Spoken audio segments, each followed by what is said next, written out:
This past week, we marked the second anniversary of the Nintendo Switch. And to celebrate, we're going to look back on the console's 2 years of life and reflect on how our lives have changed since because of it. For me, it's still living alone in this corner, but now with a few more white hairs. So let's backtrack to before the Switch was officially unveiled. Nintendo's then CEO Satoru Iwata dropped hints of the Switch's arrival as early as 2015 by mentioning a new console in development that would be codenamed NX. This new console was often touted to be a hybrid, leaving the gaming community free to speculate about the wildest configurations. I recall the wildest one being soon after this patent was released. Someone then 3D printed the following Stewie Griffin handheld, and the internet lost its collective mind. It got so crazy that in one of the pictures, you could see a tree in the reflection of an object, and people matched that tree to a tree in front of a Ubisoft office in Sweden. It was insane. I can also confirm that the controller is located near a tree by the reflection seen in the picture. Pine tree or Douglas fir? I'm not sure, but it appears to be Swedish. A Swedish tree? Plot thickens. To make it worse, Iwata said that the NX would add to the Nintendo ecosystem as a new pillar, not replace either the Wii U or the 3DS. To quote Iwata, "When the NX is released, the Wii U business will slow. However, the NX is neither the successor to the Wii U nor to the 3DS. It's a new way of playing games, which I think will have a larger impact than the Wii U. But I don't feel it's a pure replacement for the Wii U." Back then, I thought this meant the Switch would create an ecosystem with the Wii U and 3DS. But looking back on this now in a new context, it's clear that what he meant is that the Switch is so far superior to the Wii U and 3DS that it's a huge innovative step forward. It's like saying, of course Netflix won't replace movie theaters, but it's going to make them feel antiquated and make old people resentful. Fast forward to October 2016 and Nintendo would finally reveal the look and name of the Switch, starting with one of the creepiest teases they've ever done. Now, I don't care how wholesome your brand is, any mascot pulling back a curtain is just terrifying. In fact, I think anything or anyone pulling back a curtain is terrifying. Mickey Mouse, terrifying. Coughing, terrifying. The Philadelphia Flyers mascot, oh my God, kill it with fire. So the Switch finally gets unveiled via a commercial showing people being way more social thanks to the Switch and taking it anywhere with them, such as planes, rooftop parties, etc. Well, that commercial was a lie, because 2 years of showing off my Switch to random people in public, and I never once got this look. It usually looked more like this.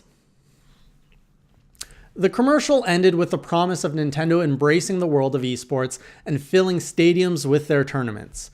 Well, I'll give them credit. They are trying. They've been hosting invitational tournaments around E3 and other events, but if we compare the crowd sizes between expectations and reality, well, it's not that different from the expectation and reality of the viewership of this show. I mean, it's just the facts. What's interesting is for Splatoon 2, it looks like live concerts are more popular than esports events. Last year in Switzerland, the new Splatoon pop idols Pearl and Marina performed live via holograms. It was live streamed on YouTube and Twitch and received over 1 million views. In comparison, the Splatoon European Championship, which happened at the same time, barely passed 10,000 views, based on the 2-minute search I did. So, there's some hard science behind that research. Back to that reveal commercial, we also saw for the first time Skyrim and NBA 2K suggesting that the Switch would benefit from strong third-party support, unlike the Wii U. 2 years later, we can safely say that the Switch is definitely enjoying strong third-party support. It's kind of like drinking out of a fire hose at this point. We're basically seeing any game that hasn't been on a Nintendo platform in the last 20 years being ported over. Titles ranging from Final Fantasy VII, Doom, L.A. Noire, Katamari Damacy, and so on. I could literally sit here listing third-party games for over an hour, but I have better things to do, like stare out the window. Oh, also, legacy third-party AAA games aren't the only ones flocking to the Switch, as the indie scene has pretty much invaded the Switch. In fact, we're seeing 30 to 40 new games hitting the eShop each week. and you can join me every week as we go over all of them in my weekly Monday Indie Corner show. If you haven't been watching, you really should. It's like watching that kid from Matilda trying to eat all that chocolate cake. Probably one of the strangest things to come out of the Switch's life cycle was the cart licking epidemic. I know we live in the times of eating Tide Pods and spoonfuls of cinnamon, but I still can't fathom why we're licking our games. Carts were the standard for games for over 3 console generations, and never once did I hear about a kid licking an NES cart or any other console's carts for that matter. The most we did was we blew in them. And even when we wanted to wipe them, we used the swab with some alcohol. No one ever thought to put their tongue in there. We knew that shit was nasty. I can easily already imagine the PlayStation executive team looking for new ideas from Nintendo. People are licking Nintendo's carts, but they're really not enjoying it. Let's make sure all the PlayStation 5 games are on carts and make them chocolate flavored. Silly PlayStation. They don't even try to hide their attempts at copying Nintendo. Interestingly enough, we're now seeing Nintendo emulating some of PlayStation's strategies, specifically a competitor to the PlayStation VR.